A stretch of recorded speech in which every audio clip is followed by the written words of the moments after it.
Presiden Prabowo Subianto resmi menandatangani Peraturan Presiden atau Perpres Nomor 79 Tahun 2025 soal pemuktahiran rencana kerja pemerintah tahun 2025.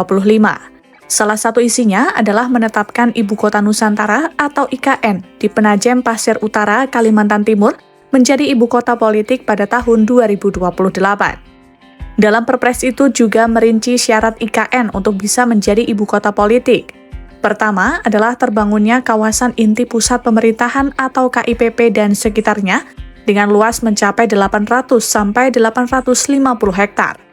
Lalu rincian lainnya adalah sebagai berikut.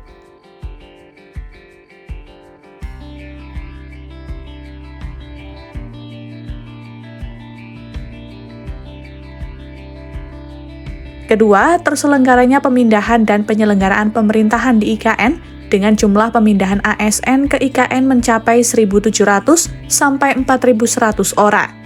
Ditambah cakupan layanan kota cerdas kawasan IKN yang mencapai 25%.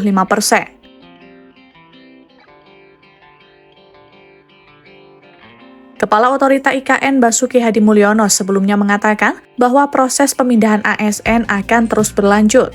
Per Juli 2025, tercatat ada 1.170 karyawan Otorita IKN yang telah resmi menempati hunian di beberapa tower ASN. Tak hanya itu, sebanyak 109 karyawan dari Rumah Sakit Kementerian Kesehatan juga siap tinggal di kawasan IKN. Berbagai lembaga negara dan kementerian yang vital, termasuk Bank Indonesia, Badan Intelijen Negara, Kementerian PUPR, dan lainnya juga akan memindahkan ASN-nya ke IKN. Deklarasi IKN sebagai ibu kota politik pada tahun 2028 adalah visi menjadikan Nusantara sebagai pusat pemerintahan.